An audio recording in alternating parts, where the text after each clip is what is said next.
Então, nesse instante, nós vamos agradecendo ao Mestre Jesus,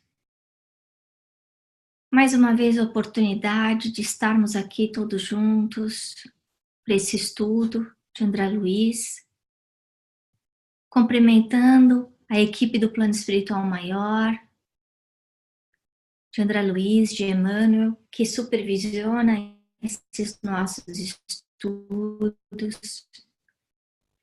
pedindo, Mestre Jesus, que os nossos lares nesse instante possam ser iluminados e protegidos, para que cada um de nós, Senhor, possa ter olhos de ouvir e olhos de ver e ouvidos, para entender todos os ensinamentos que é tão importante, tão profundo.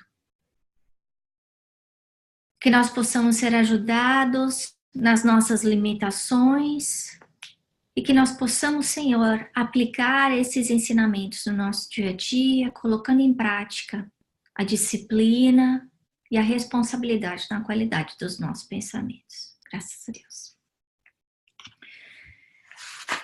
Bom, hoje a gente está começando o capítulo 4, que está falando... não sei por que foi para o começo. Que está falando sobre o cérebro.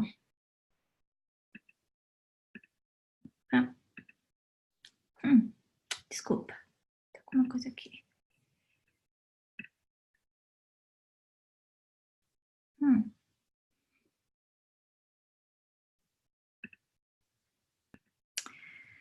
Então, a gente está estudando o capítulo 4, que fala sobre o cérebro.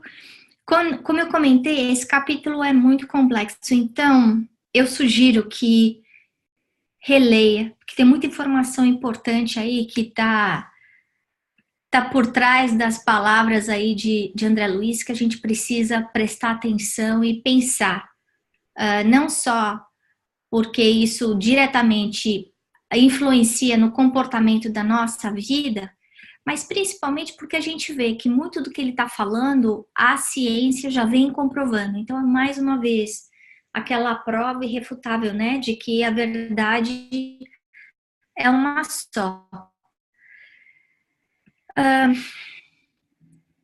Bom, então, a gente aí primeiro entendendo o trabalho que está sendo feito com esses dois indivíduos, o Pedro e o Camilo. A primeira coisa que me chamou a atenção, quando estava o Calderaro e o André Luiz no hospital, ou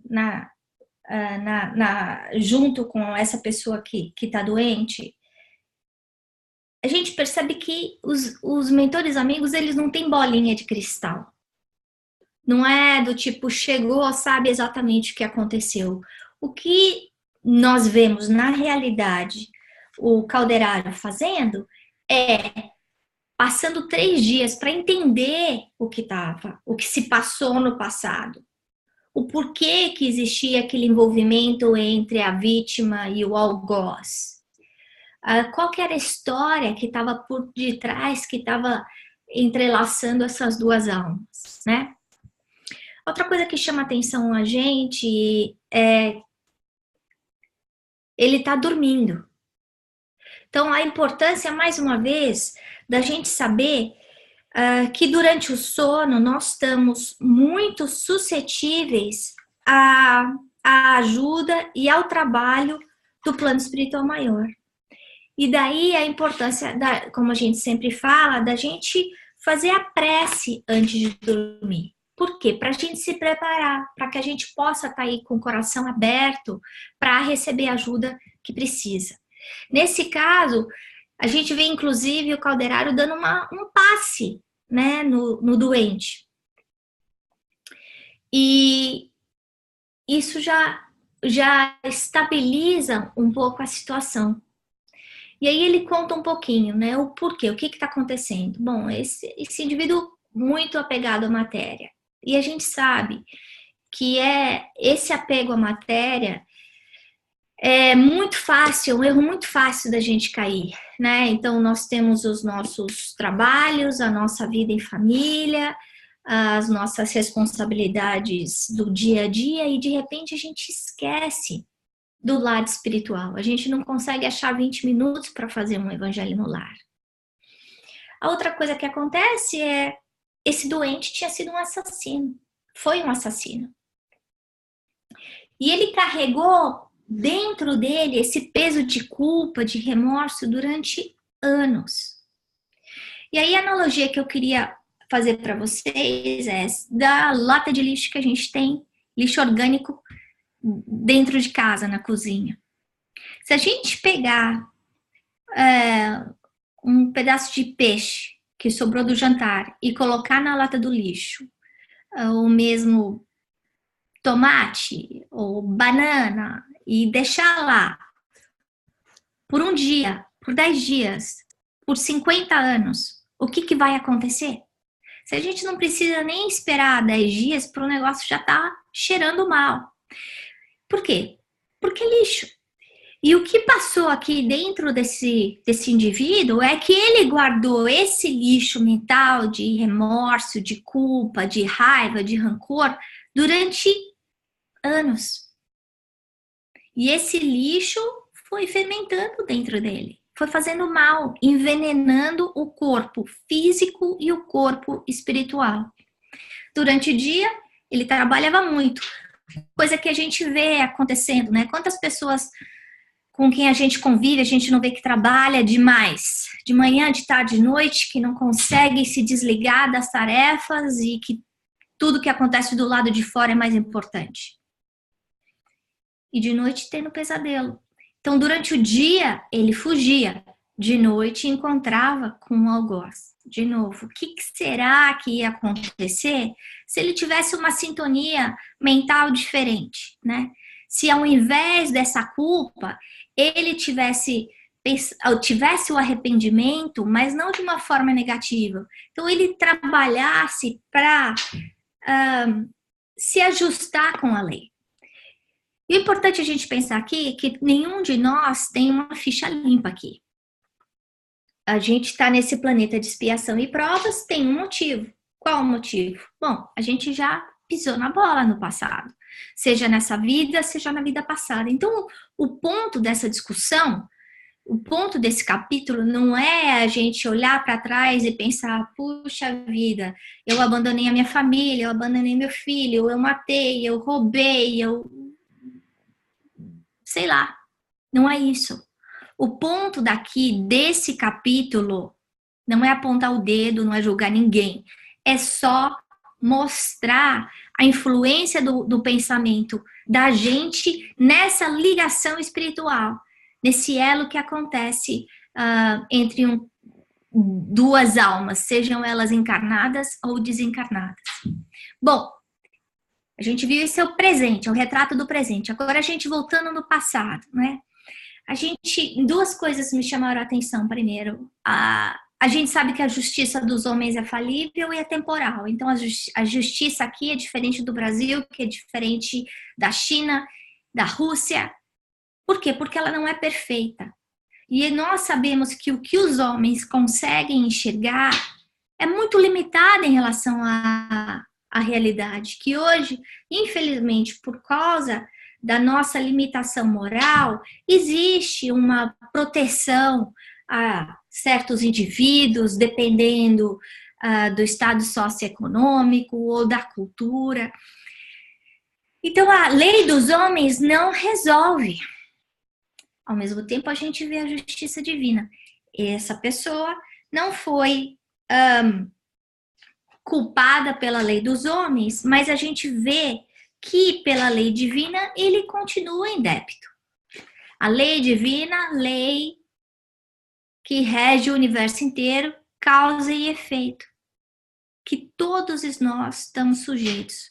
E essa lei divina, como a gente já falou, está guardada na nossa consciência, como a gente vê, dentro da nossa mente física e da nossa mente perispiritual, como a gente já viu no capítulo passado.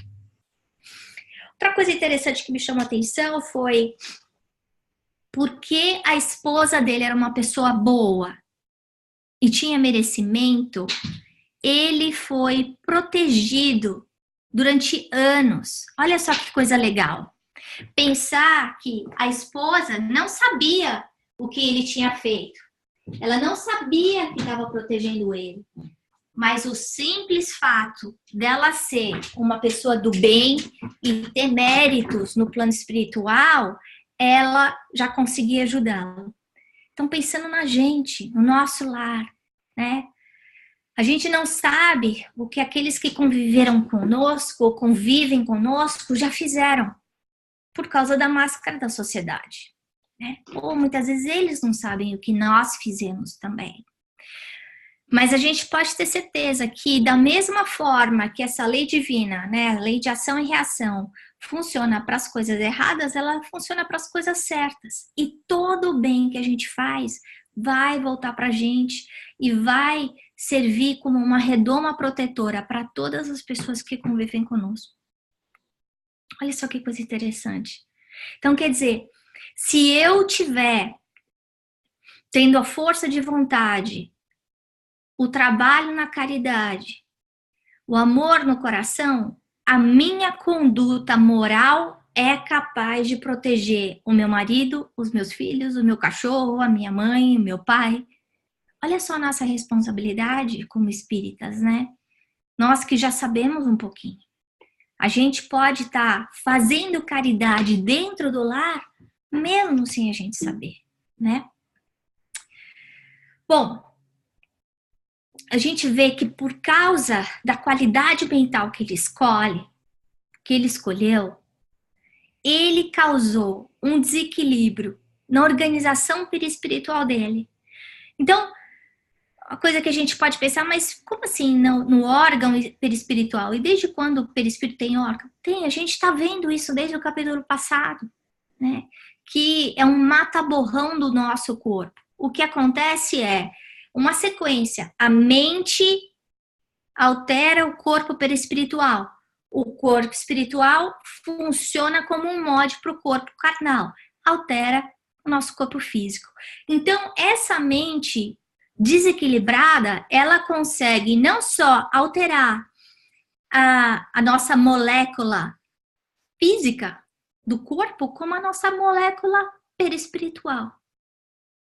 E aí a gente vê as doenças que são causadas. Por quê? Porque a gente se sente vítima, porque a gente tem raiva, porque a gente tem impaciência, porque não conseguimos controlar as nossas emoções. Isso tudo vai danificar o meu corpo, seja com uma dor de estômago ou com um câncer, como pode ser, como também vai alterar o meu perispírito, que vai moldar o meu corpo na próxima vida. Então, a gente, pelas nossas escolhas mentais de hoje, nós estamos como que funcionando profilaxionamente,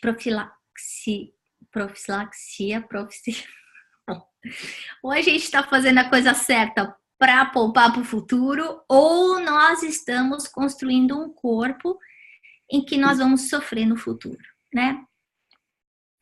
Outra coisa que, uma frase que me deu arrepio foi essa, do entrosamento entre o obsessor e o obsediado aqui é tão grande, a descrição que o Calderaro e André Luiz mostra é a era sobre muro viscoso. Então, existia, quando a gente pensa numa era num muro, né, ela estava grudada, como se fosse uma cópia. Olha só, o que o encarnado sente, o desencarnado sente. O que o desencarnado sente, o encarnado sente. Nesse caso, os dois estão guardando o saco de lixo dentro de si mesmos. Um está amontoando o lixo com o outro. Não está fazendo bem para ninguém. Os dois são doentes, né? Bom, aí ele continua falando do cérebro. E outra coisa importante da gente ver é que o cérebro funciona como esse motor gerador que recebe e que emite energia. E a definição que o Calderaro usa é órgão sagrado de manifestação da mente. Então, esse cérebro, que é o instrumento que a gente tem no corpo, ele é usado como a ferramenta do plano espiritual de interagir conosco. Então, peraí, Ana. Quer dizer que eu tenho um controle limitado sobre o meu cérebro? Se eu não tiver vigilância, sim. Mas como assim? Se eu sou dona do meu corpo? Porque através da sintonia da minha vibração, eu vou me ligar, como o mentor fala, a todas as entidades que estão na mesma sintonia, positivas ou negativas. Né? Bom, a gente está vendo aí de novo o córtex e ele comenta a diferença do cérebro do santo com o cérebro do doente, da vibração que acontece, né, na forma como o cérebro é usado. No caso desses dois, a gente vê essa área azul, que é a área do subconsciente, isso é, dos nossos hábitos, do nosso instinto de vidas passadas, sendo muito mais utilizada do que a área do superconsciente, que é a área do aspecto mais elevado. A outra coisa que a gente vê é a interferência que existe dessa parte menos evoluída do cérebro na qualidade das escolhas da vida atual. Então, peraí. Eu, na minha escalada evolutiva, como ser espiritual, como ser inteligente, eu tive que desenvolver nos diversos reinos capacitações e habilidades diferentes. Quando a gente volta no reino animal, a gente vê que a gente começa a desenvolver uma proteção, um instinto de defesa em relação à prole. A gente já consegue trabalhar em grupo, muitas vezes entendendo que para se defender. A gente reage toda vez que é atacado. Mas isso tudo é instinto. É a primeira fase da inteligência. No caso, quando a gente já está no reino hominal, a gente tem que saber usar esses instintos nos momentos certos. Como assim? No momento de perigo, por exemplo, né? Eu tô vendo que tem fogo, eu ponho a mão, eu tenho que conseguir tirar essa mão rápido.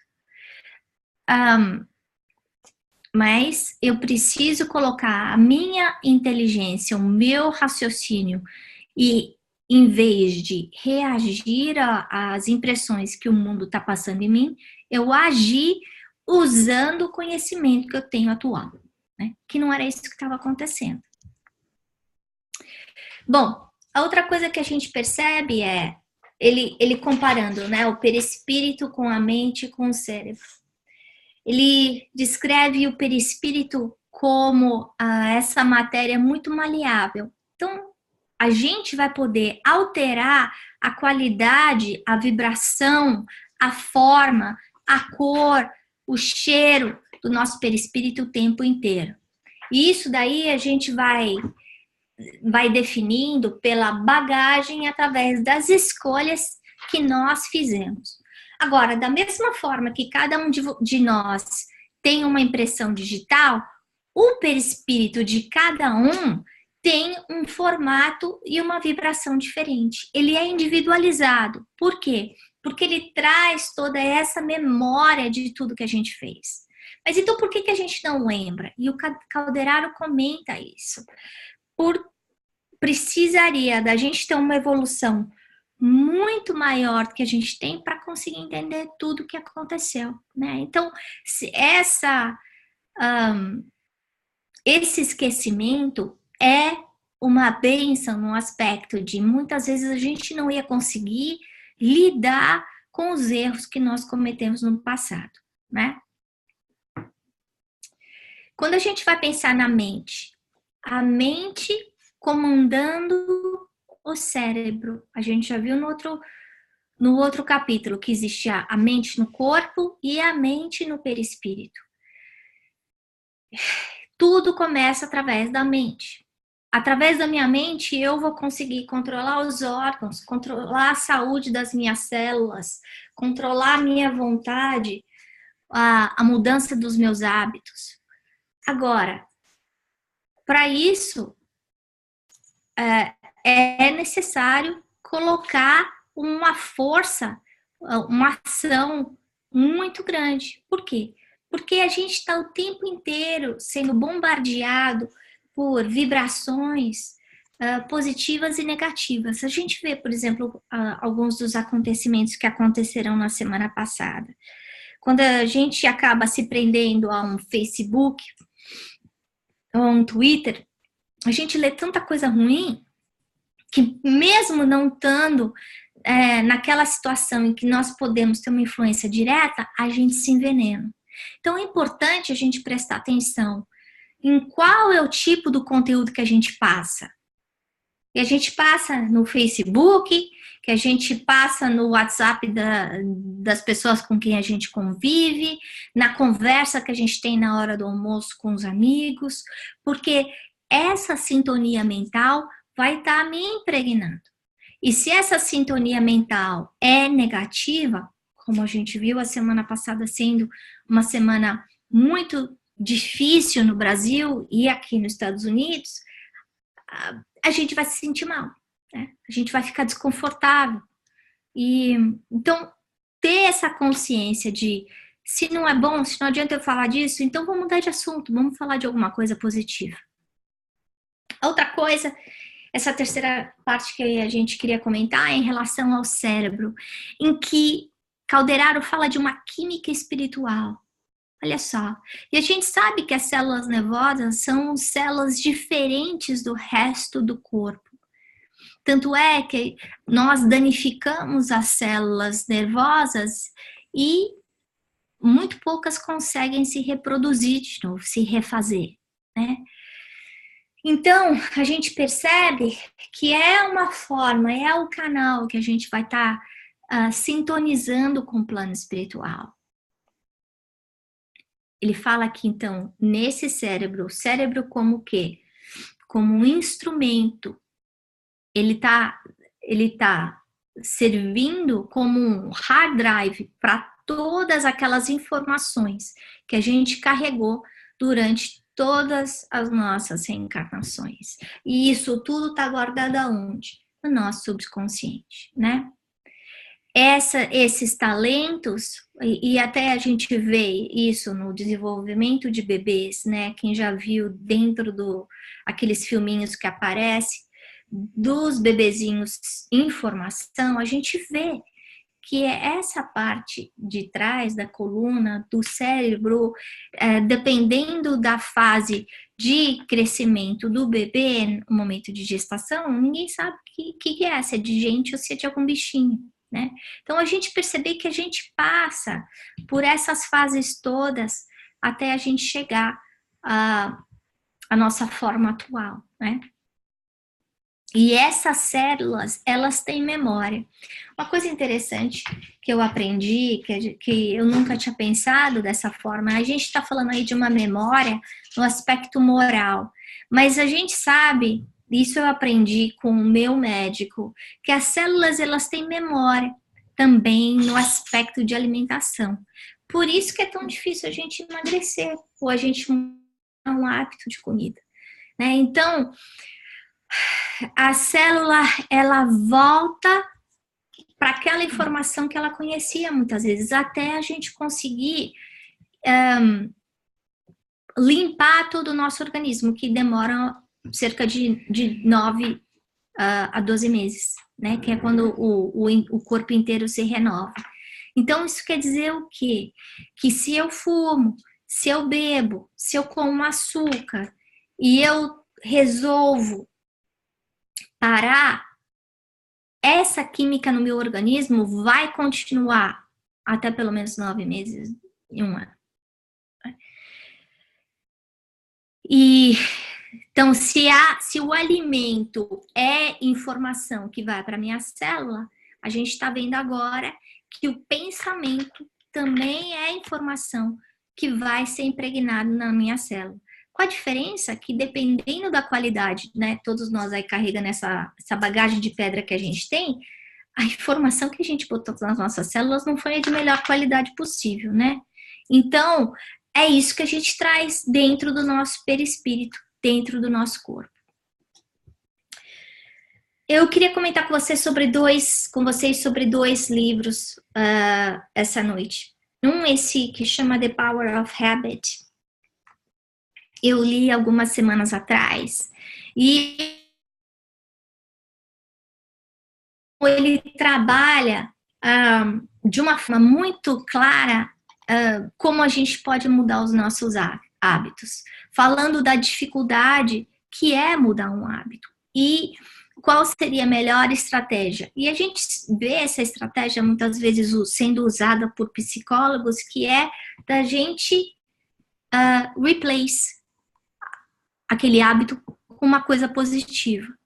Muitas vezes treinar a nossa mente para que a gente, antes de fazer uma coisa que nós sabemos que é maléfica para a gente já fazer esse switch de qualidade. E ele deixa muito claro, da mesma forma como a gente vê no Espiritismo. Primeiro de tudo, eu preciso saber. Eu fazer a minha autorreflexão de entender o que eu estou fazendo de certo, o que eu estou fazendo de errado, o que eu preciso mudar. Depois que eu conheço, eu coloco a minha vontade. Só a vontade não resolve, se eu não colocar em prática, né? Agora, o que ele deixa claro é que esses hábitos que a gente traz, como todos nós sabemos, é o que vai moldar a qualidade da nossa vida. Agora, como a gente vê o Calderaro dizendo, e que a gente comentou agora há pouco, tudo começa na mente. Então, o hábito, antes de virar hábito e ato, ele foi um pensamento. Para eu mudar um hábito, eu preciso mudar o meu pensamento. Outra coisa que chama a nossa atenção aqui é que, como ele descreve as células cerebrais como uma química espiritual, ele deixa claro que uso de álcool, uso de droga, emoção, tudo isso vai alterar o meu corpo físico e espiritual. Puxa, Ana, mas todo mundo faz, todo mundo toma um copo de vinho, todo mundo toma uma cerveja, ou muita gente fuma, ou no meu estado agora eu posso usar maconha. Então, o que a gente está aprendendo com o André Luiz é todas essas escolhas químicas que a gente está fazendo vão estar alterando a química do meu corpo e do meu perispírito. Assim como a qualidade das minhas emoções, que estão diretamente ligadas com o meu sentimento, com o meu pensamento. A gente não consegue separar pensamento e sentimento. A gente pensa, sente. A gente sente, já está pensando, né? Então, essas duas coisas, tanto a interferência física, como álcool, comida, drogas, quanto a qualidade do meu pensamento vão estar alterando a qualidade da minha vida. O segundo livro que eu queria comentar é um livro que eu li há muito tempo atrás, quando eu estava no Brasil ainda. Então, faz mais de 20 anos. Esse livro, ele é um guia de como a gente fazer reforma íntima. Então, eu dei uma olhada na internet, dá para comprar pela Amazon. Ele não é mais, não deve ter tantas edições disponíveis, ou tantos livros disponíveis ainda, então muitos deles são vendidos como usado. Mas ele dá passo a passo. Como é que eu faço a minha análise, né? Como Como é que eu percebo se eu estou sendo impaciente, se eu estou sendo egoísta, se eu estou sendo orgulhosa? Quais são as perguntas que eu tenho que fazer para mim? E o que eu preciso fazer? Qual é o meu comprometimento para alterar esse meu comportamento? Né? Então, a gente vê, de novo, tanto o livro anterior, esse que é um livro científico, né? Quanto esse, que é um livro tratado do lado espiritual, tanto que ele chama Manual Prático do Espírito, falando coisas muito semelhantes em termos de troca de hábito. Bom, a gente vê aí que o trabalho no bem é o que vai dar pra gente o ticket da felicidade.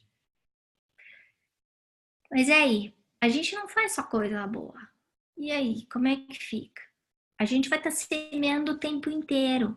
A gente semeia aqui na encarnação, a gente sabe que nós viemos para o nosso corpo físico exatamente para perceber, para provar se a gente aprendeu. Agora, a colheita sempre vai acontecer. E essa colheita vai acontecer aqui no plano físico, assim como no plano espiritual. Agora, a lei de Deus é justa. Então, ela vai sempre equilibrar as coisas boas que eu fiz com as coisas erradas que eu fiz também. Ou as coisas boas que eu poderia ter feito e eu não fiz. Então, se eu quiser saber se eu vou ter uma boa morte, eu tenho que pensar se eu estou tendo uma boa vida aqui. O meu comportamento está sendo um comportamento bom, cristão, responsável. Porque aquilo que eu faço hoje aqui, a qualidade do meu pensamento, a forma como eu enxergo as dificuldades e os problemas da vida, vai refletir diretamente no que eu vou encontrar do outro lado. Eu estou lendo um livro agora, do Dalai Lama com Desmond Tutu, que chama The Book of Joy. E é muito interessante porque a gente sempre ouviu falar que a gente precisa ser feliz apesar dos problemas. E o que o Dalai Lama fala nesse livro é uma coisa diferente. Ele fala que a gente precisa aprender a ser feliz através dos problemas. Que através dos problemas a gente aprende a valorizar as coisas boas da vida.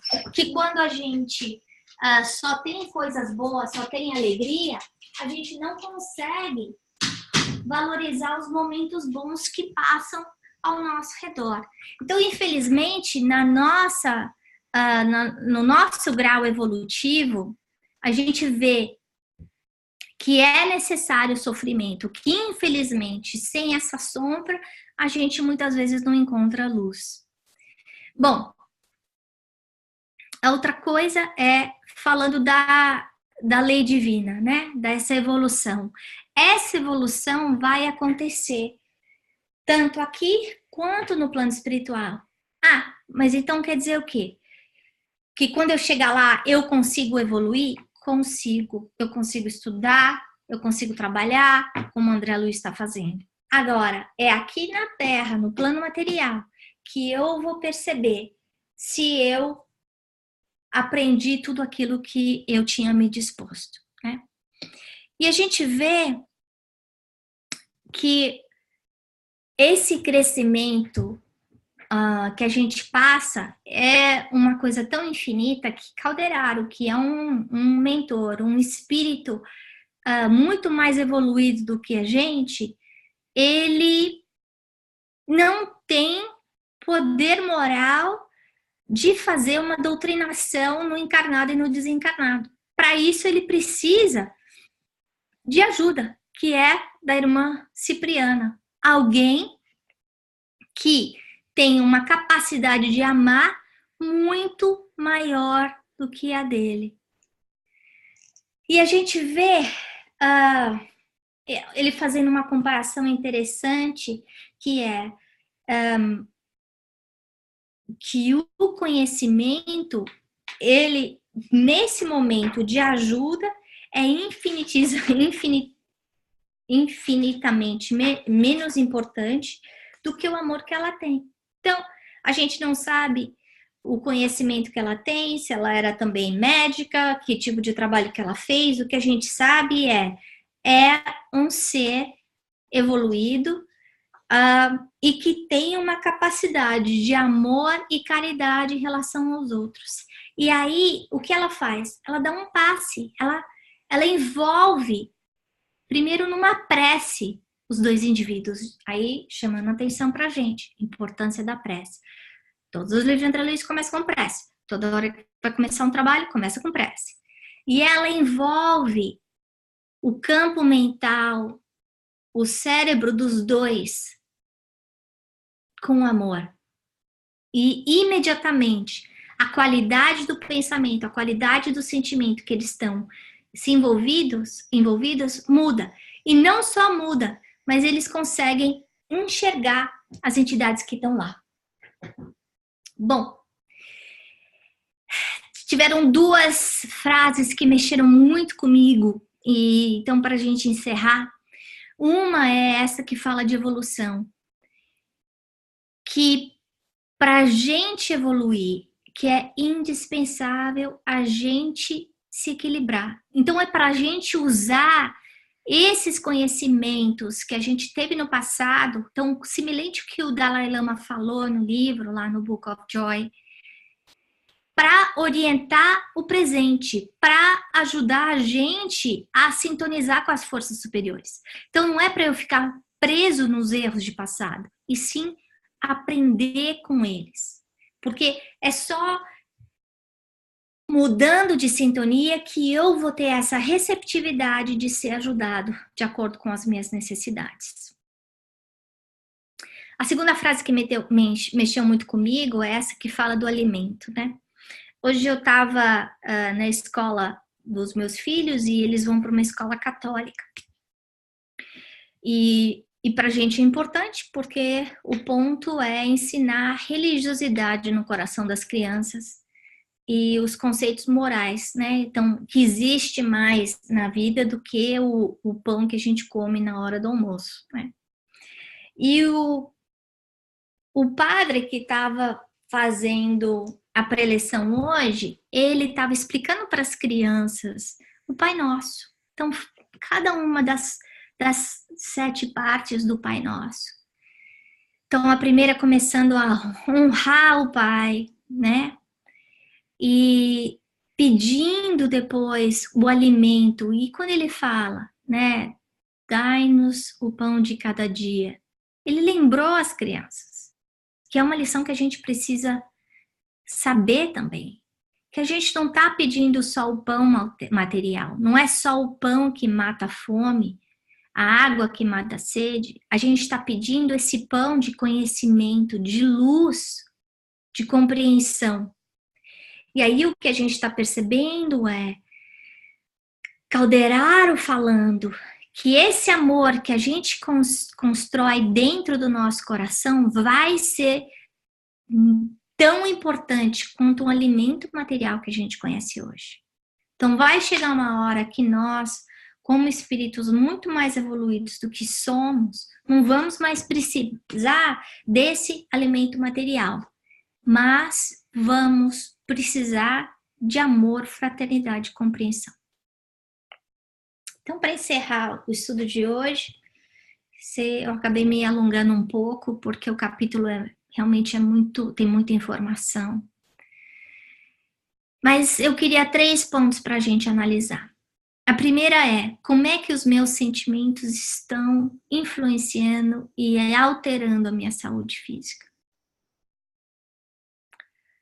Então, lembrando de novo da conversa do Dalai Lama, de que não é,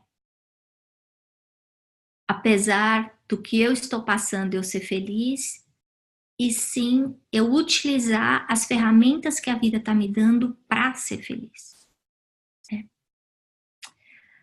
A outra coisa que me chamou atenção é a passagem de Jesus, quando ele fala de amar aos inimigos.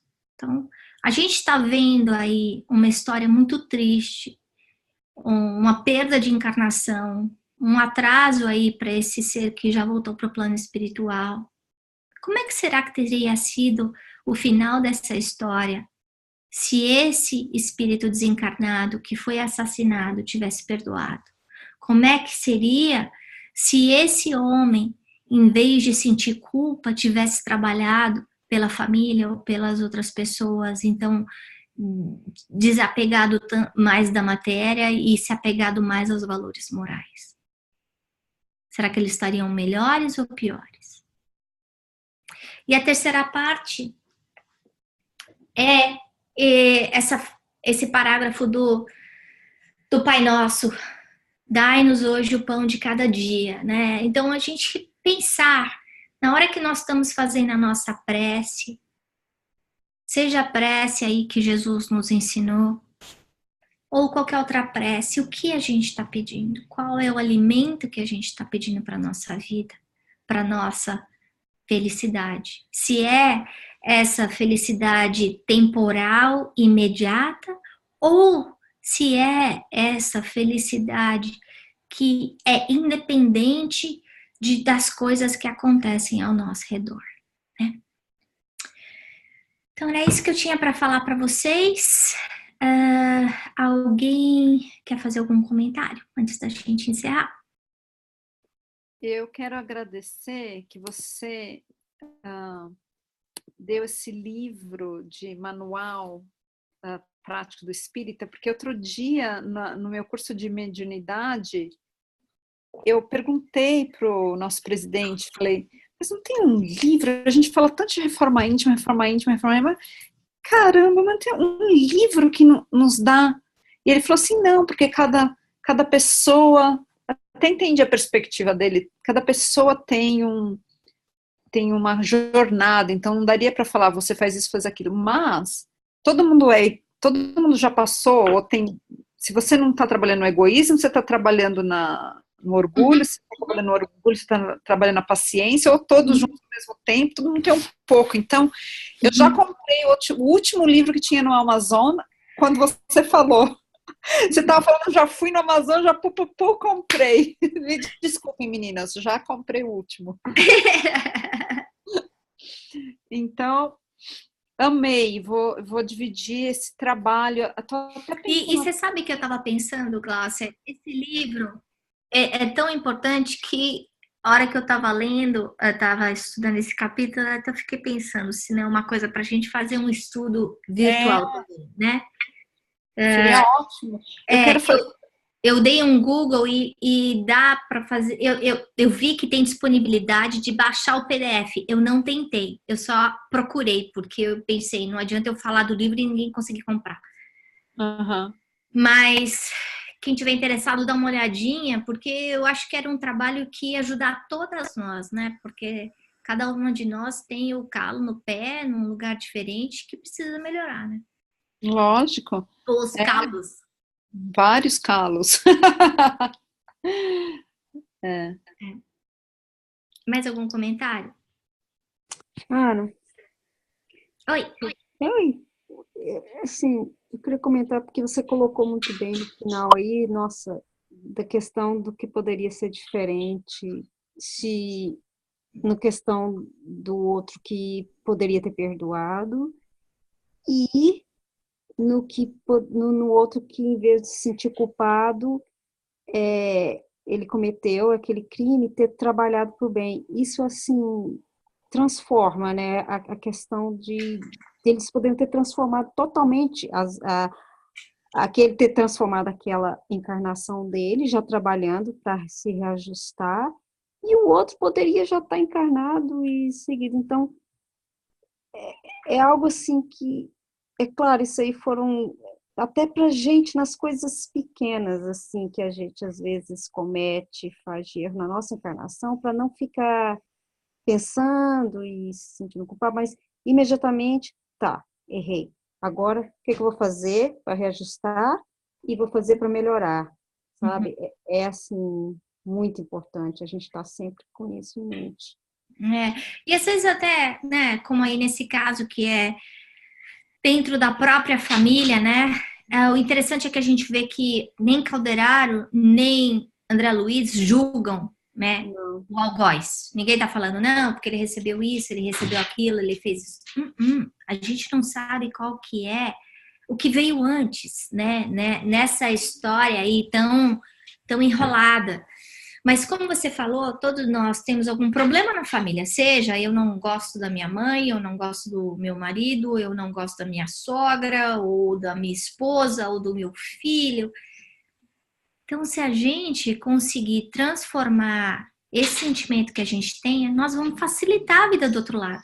Porque a gente já viu que quando a gente passar para o outro lado, essas sensações, esse rancor, essa dor que a gente sente hoje por essas pessoas, não vai mudar, vai continuar. Com uma diferença que no plano espiritual é muito mais intenso, né? A gente vê a influência do obsessor no corpo físico, né? Como aquela era que está grudada no corpo do encarnado, e a gente vê também o sofrimento do desencarnado com esse ódio todo que ele sente, né? Bom, então está na hora da gente encerrar. Eu peço desculpa que a gente se alongou bastante. Esse capítulo tem muito detalhe. Mas então, vamos nesse instante, agradecendo ao Mestre Jesus, à equipe de André Luiz, dos mentores do bem, pela oportunidade de estudo dessa noite, de reflexão, todo esse entendimento aí, desse conhecimento que foi passado para a gente, tantos puxões de orelha diferentes que a gente pode perceber aí para nós, para o nosso dia a dia. Ajuda-nos, Senhor, dentro dos nossos lares, dentro dos nossos ambientes de trabalho. Ajuda-nos, Senhor, a perdoar mais e cobrar menos, a compreender mais e julgar menos. Ajuda-nos, Senhor, a colocar mais amor nos nossos atos, nas nossas palavras, nos nossos sentimentos. Auxilia-nos, Senhor, na nossa escalada evolutiva, na nossa pequenez, nos nossos erros ainda de tantos séculos. Supre, Senhor, todas as nossas limitações. Que o nosso desejo pequenino de melhorar possa funcionar como aquela mola mestra para o nosso crescimento. Vamos pedindo por todos aqueles que não puderam comparecer hoje, do grupo, pelos nossos lares, pelos nossos familiares, onde quer que eles se encontrem, por todos os espíritos que colaboram e participam desse estudo assim junto conosco já há tanto tempo. E vamos te pedindo também, Senhor, por todos os nomes que estão no nosso livro de vibração, pedindo que o nosso mentor cuide de cada um, dos seus problemas, dificuldades, sejam elas de ordem física ou espiritual. Que assim seja. Amém.